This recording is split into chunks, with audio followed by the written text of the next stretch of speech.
안녕하세요. 오늘은 안토니오 다마지오의 느끼고 아는 존재 중에서 존재에 관하여 라고 하는 글을 읽어드리겠습니다.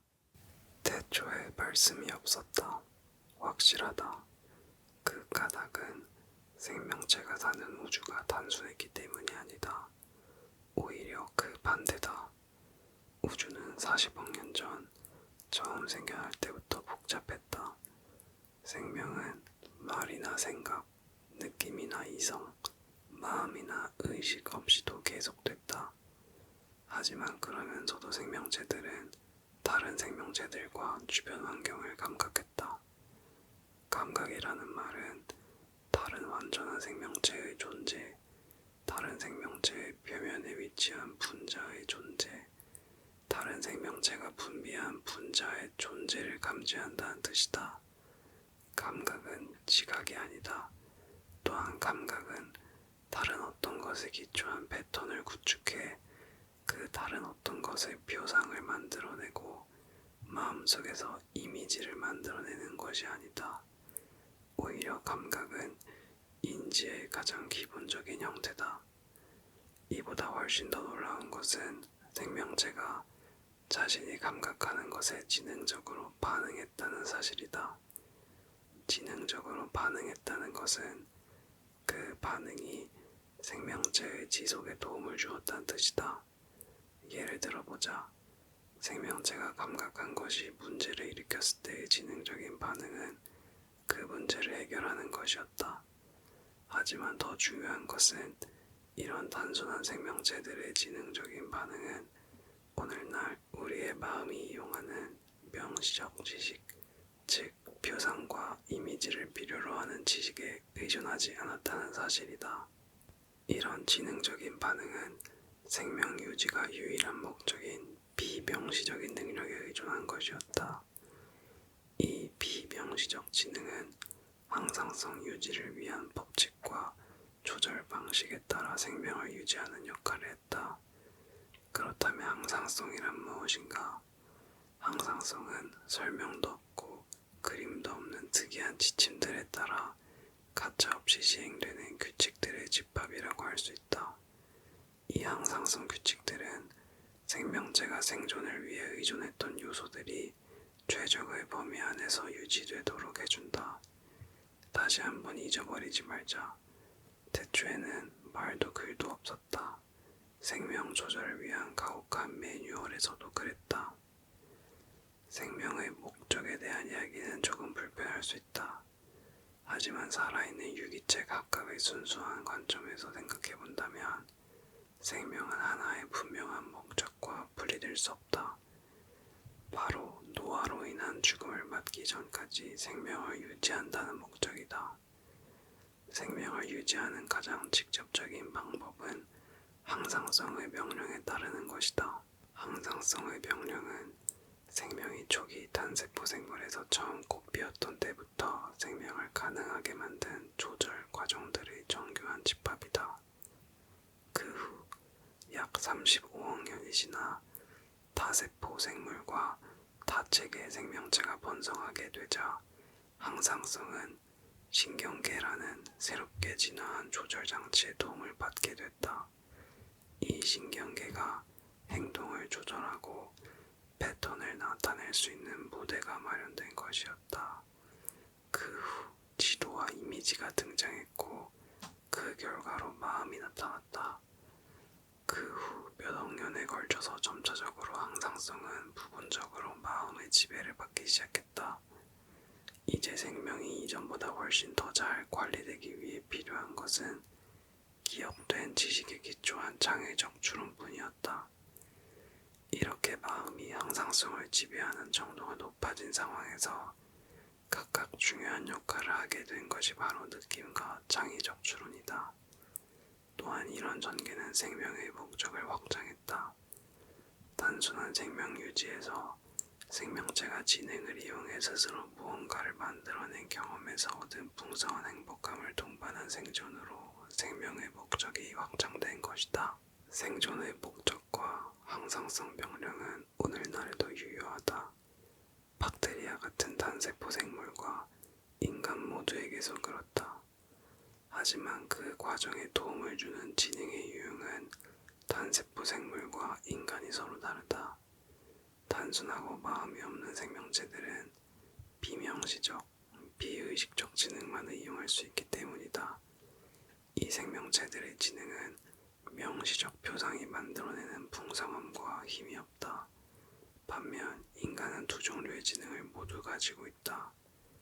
생명과 서로 다른 종들에 의존하는 지능의 종류에 대해 연구하다 보면 각각의 종들이 이용하는 서로 다른 특정한 전략들이 어떤 것인지 파악하고 그 전략들로 구성되는 기능적 과정에 이름을 붙여야 할 필요를 느끼게 된다. 감각은 그 중에서 가장 기초적인 것이며 나는 모든 생명체에 감각이 존재한다고 생각한다. 다음 단계는 마음작용이다. 마음작용은 마음의 핵심적인 구성 요소인 신경계, 표상과 이미지의 생성을 필요로 한다. 심장은 시간을 따라 끊임없이 흐르며 무한히 조작돼 새로운 이미지들을 만들어낸다. 앞으로 읽게 되겠지만 마음작용은 느낌과 의식을 위한 길을 연다. 이런 중간 단계들을 집요하게 구분하지 않는다면 의식을 규명할 수 있는 가능성은 별로 없다. 지능적이지만 마음이 개입되지 않은 능력에 대해 언급하다 보면 바이러스에 관한 풀리지 않는 의문들과 바이러스 때문에 인류가 겪었던 비극이 떠오른다. 우리는 소아마비, 홍역, 에이즈, 계절성 독감을 통제하는 데 성공했지만 바이러스는 여전히 과학적, 의학적으로 인류에게 굴욕감을 선사한다.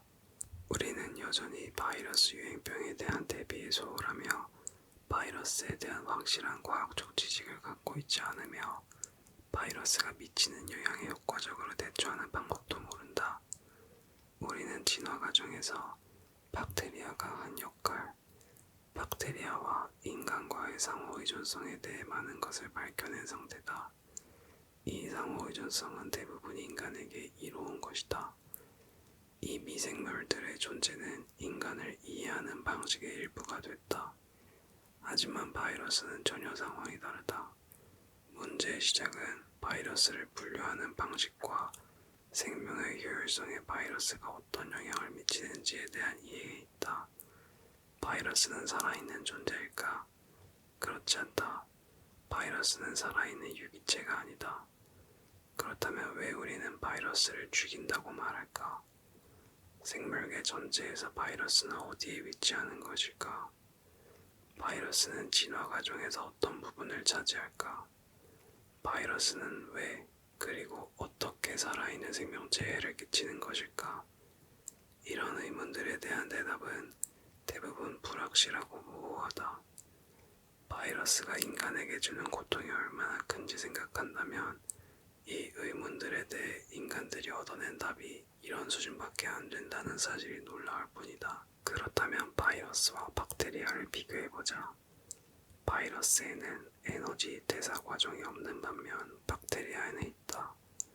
바이러스는 에너지나 배기물을 생산하지 않지만 박테리아는 생산한다. 바이러스는 운동을 일으킬 수 없다. 바이러스는 DNA나 RNA 같은 핵산과 특정 단백질의 혼합물에 불과하기 때문이다. 바이러스는 스스로 번식할 수 없지만 살아있는 생명체에 침투해 그 생명체의 생명 시스템을 장악하고 증식한다.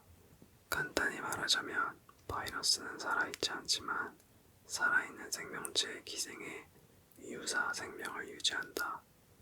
이 과정에서 바이러스는 자신의 모호한 존재를 가능하게 하는 생명체를 파괴하고 자신의 핵산을 만들어 퍼뜨린다. 이쯤 되면 살아있는 생명체가 아님에도 불구하고 바이러스에게는 박테리아를 포함한 모든 살아있는 생명체의 생기를 부여하는 비명시적 지능의 일부가 있다고 말할 수밖에 없다. 바이러스는 자신이 활동하기에 적합한 생명체에 침투했을 때만 숨겨진 능력이 나타나는 존재인 것이다. 신경계를 빼놓고 마음과 의식의 존재를 설명하는 이론은 실패할 수밖에 없다. 신경계는 마음, 의식, 그리고 그 마음과 의식이 가능하게 하는 창의적 추론의 주련의 핵심적인 역할을 하기 때문이다. 하지만 신경계만으로 마음과 의식을 설명하는 이론 역시 실패할 수밖에 없다.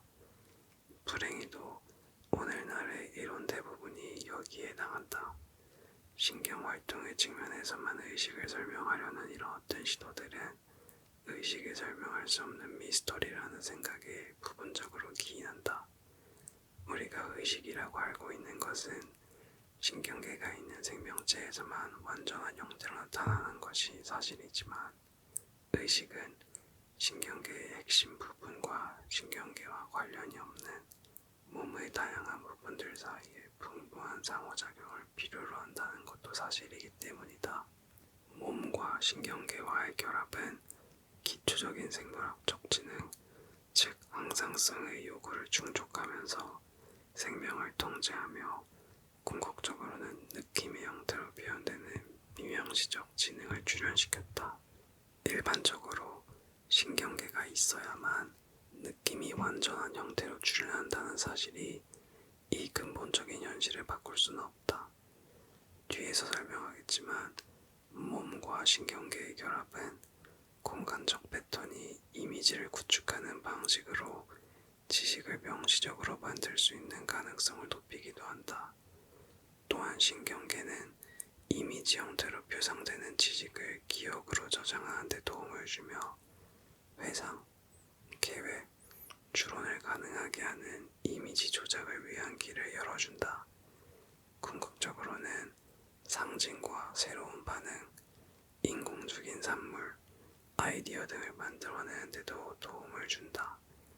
또한 몸과 신경계의 이런 결합은 숨겨진 생물학적 지식, 즉 지능적인 생명 유지를 위한 필수적인 지식의 일부를 이용 가능하게 만들어주기까지 한다. 신경계는 생명의 역사에서 후반부에 등장했다. 생명의 역사에서 신경계는 어떤 면으로 봐도 핵심적인 위치를 차지하지 못했다고 볼 수 있다. 신경계는 생명체의 구조가 복잡해짐에 따라 높은 수준의 기능적 조절이 필요하게 되자 생명을 유지하는 데 도움을 주기 위한 목적으로 출현했다. 신경계는 신경계가 출현하기 전에는 존재하지 않았던 느낌, 마음, 의식, 명시적 추론, 음성 언어, 수학 같은 복잡한 현상과 기능을 만들어내는 데 도움을 주었다. 신기하게도 이런 신경계가 가능하게 한 새로운 현상과 기능은 그전부터 존재했던 유일한 목적이 생명 유지인 비명시적 생물학적 지능과 비명시적 인지 능력을 향상시켰다. 신경계가 가능하게 한 이런 새로운 현상과 기능은 생명체가 항상성 조절과 생명 유지를 더 확실하게 해내도록 만들었다. 신경계는 바로 이런 방식으로 구조가 복잡한 다세포 생물과 다체계의 유기체에게 요구되는 높은 수준의 기능적 조절을 가능하게 만들었다. 내분비계, 호흡계, 소화계, 면역계, 생식계 등 차별화된 체계를 갖춘 복잡한 다세포 생물은 신경계의 결정적인 도움을 받았으며 신경계를 갖춘 유기체들은 신경계가 만들어낸 심상, 느낌, 의식, 창의성, 문화 등의 결정적인 도움을 받게 됐다. 신경계는 마음도 없고 생각도 없지만 개척자적인 시각으로 미리 앞을 내다보는 자연이 나중에 생각해낸 놀라운 결과물이다. 생명체의 역사는 40억 년 전에 시작됐으며 다양한 경로를 거쳐왔다. 나는 우리를 여기까지 이끈 생명의 역사가 서로 확연히 구분되면서도 연속적인 세 가지 단계로 이루어졌다고 말하고 싶다. 첫 번째 단계는 존재의 단계다. 두 번째 단계는 느낌의 단계다. 그리고 세 번째 단계는 일반적인 의미에서의 알매 단계다. 신기하게도 현존하는 인간 개개인들의 발달 과정에서도 이와 똑같은 3단계가 나타나며 단계들이 나타나는 순서도 동일하다. 존재, 느낌, 알매 단계는 인간 개개인 안에 공존하는 분리가능한 해부학적, 기능적 시스템들에 대응하며 이 단계들은 성인이 되었을 때 필요에 따라 서로 맞물리게 된다. 가장 단순한 생명체들, 즉 세포 하나로 이루어졌으며 신경계가 없는 생명체들은 태어나서 성체가 되고 자신을 스스로 방어하다가 결국 늙거나 병에 걸리거나 다른 생명체에 의해 파괴돼 죽는다. 이런 생명체들은 자신을 둘러싼 환경에서 잘 생존할 수 있는 최적의 장소를 고를 수 있는 능력이나 의식은커녕 마음의 도움 없이도 생존을 위한 투쟁을 할 수 있는 능력이 있다. 이런 생명체들은 신경계도 없다. 또한 의식에 의해 활성화되는 마음이 없기 때문에 미리 생각하거나 과거를 돌아볼 수도 없다. 이런 존재들은 항상성 명령에 맞춰진 정교하고 비명시적인 능력에 따른 효율적인 화학작용에 주로 의존해 행동한다. 따라서 이런 존재들의 생명 과정을 이루는 대부분의 요소들은 생존 수준에서 유지된다.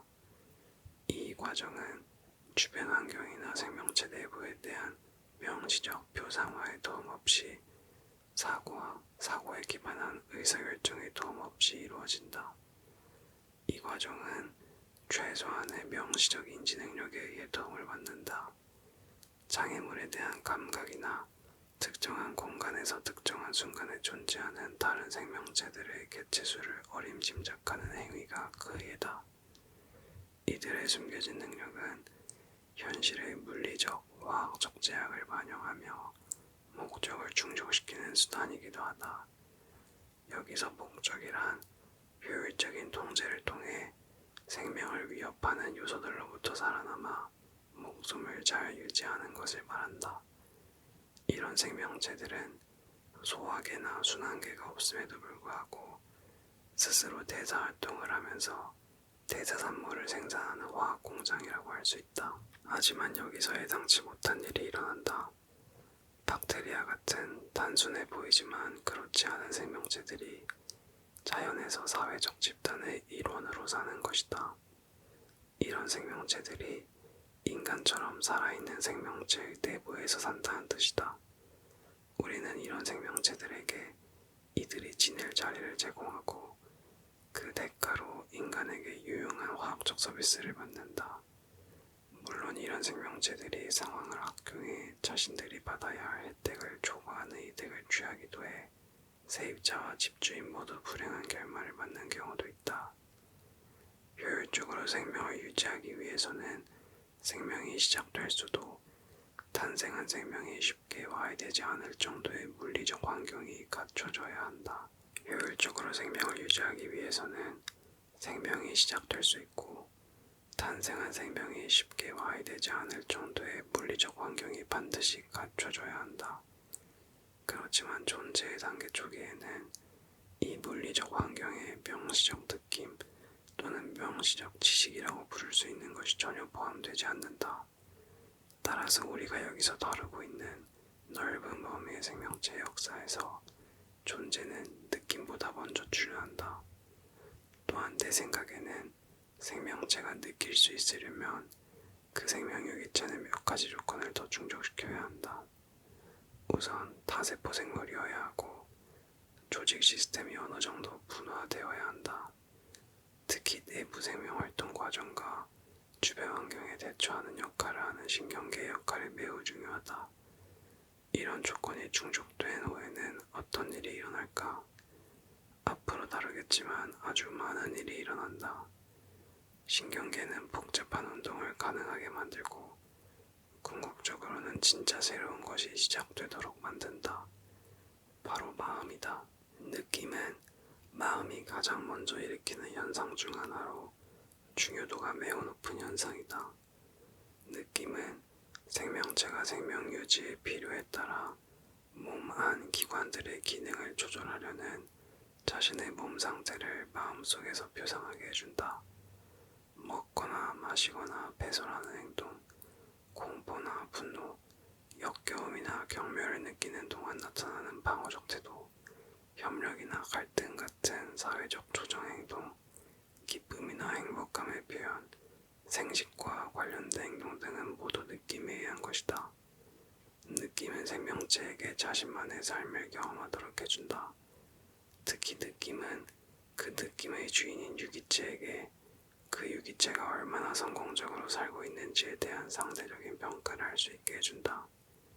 유기체가 스스로의 삶이 쾌적한지 불쾌한지 가벼운지 집중적인지 등의 삶의 질에 대해 자연스럽게 등급을 매길 수 있게 해주는 것이다. 이는 존재 단계에 머무는 유기체는 결코 얻을 수 없는 새롭고 가치 있는 정보다.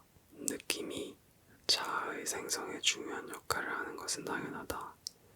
자아의 생성은 유기체의 상태에 의해 활성화되기 때문이다. 또한 느낌은 유기체의 몸이라는 틀 안에 고정돼 있으며 시각이나 청각 같은 감각 통로가 제공하는 관점에 의해 좌우된다. 존재와 느낌이 형성돼 활성화되면 이 존재와 느낌은 존재, 느낌, R이라는 트리오의 마지막 구성 요소인 R을 지원하고 확장할 수 있는 상태가 된다. 느낌은 몸 안에서 생명에 대한 지식을 우리에게 제공하면서 그 지식이 모두 의식되도록 만든다. 매우 핵심적인 과정이지만 안타깝게도 우리는 이 과정을 거의 자각하지 못한다. 우리는 기억에 의한 다른 유형의 지식, 즉 시각, 청각, 몸 감각, 맛, 냄새 같은 감각적 지식에 압도당하기 때문이다. 감각 정보의 기초에 생성되는 지도와 이미지는 항상 존재하는 이와 관련된 느낌들과 함께 마음을 구성하는 가장 풍부하고 다양한 요소가 된다. 심적 과정 대부분을 지배하는 것은 이런 이미지, 지도, 느낌이다. 신기하게도 모든 감각 시스템은 그 자체로는 의식적인 경험과 연관돼 있지 않다. 시각 시스템을 예로 들어보자. 망막, 시각 경로, 시각 피질 같은 시각 시스템은 외부 세계의 지도를 만들어내 명시적인 시각 이미지들을 만드는 데 기여한다. 하지만 시각 시스템 자체는 이런 이미지들이 우리 유기체 안에서 나타나는 이미지들이라고 자동적으로 말해주지 않는다. 우리는 이 이미지들과 우리의 존재를 연결시키지 않으며 이 이미지들을 의식하지도 않는다.